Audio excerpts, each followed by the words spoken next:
Describing process. Example 3 mark கொஸ்டினாக கேட்பாங்க. அதில் ஒன்று தான் இங்கே கொடுத்துருக்கேன்.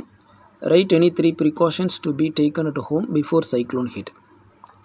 சைக்ளோன் வரத்துக்கு முன்னாடி முன்னெச்சரிக்கை நடவடிக்கையாக நம்ம வந்து என்ன பண்ணணும் அப்படிங்கிறது தான் 3 பாயிண்ட்ஸாக கேட்டிருக்காங்க.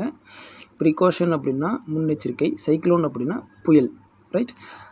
அதில் ஒரு 3 பாயிண்ட் கொடுத்துருக்கோம். மூவ் டு சேஃப்டி பிளேஸ், நம்ம வந்து ஒரு நல்ல சேஃபான பிளேஸுக்கு மூவ் ஆகணும். அடுத்தது stock drinking water and food items. எப்போதுமே தண்ணி தான் கிடைக்காம இருக்கும், தண்ணி ஃபுட்டும் தான், அதனால் அதை ஸ்டாக் பண்ணி வச்சுக்கணும் அப்படிங்கிற மாதிரி ஒரு ரெண்டாவது பாயிண்ட்டு. தேர்டு பாயிண்ட்டு பார்த்தீங்க அப்படின்னா B alert and listen to the cyclone updates. அந்த சைக்ளோன் அப்டேட்ஸ் என்ன கொடுத்துக்கிட்டே இருக்காங்க, அலர்ட் என்ன கொடுக்குறாங்க அப்படிங்கிறத நம்ம வாட்ச் பண்ணிக்கிட்டே இருக்கணும் அப்படிங்கிறது தான் தேர்டு பாயிண்ட்.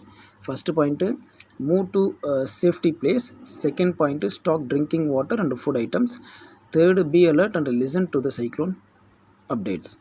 மொத்தம் 3 பாயிண்ட்டை வந்து நம்ம எழுதினாவே போதும், 3 மார்க் கிடச்சிரும்.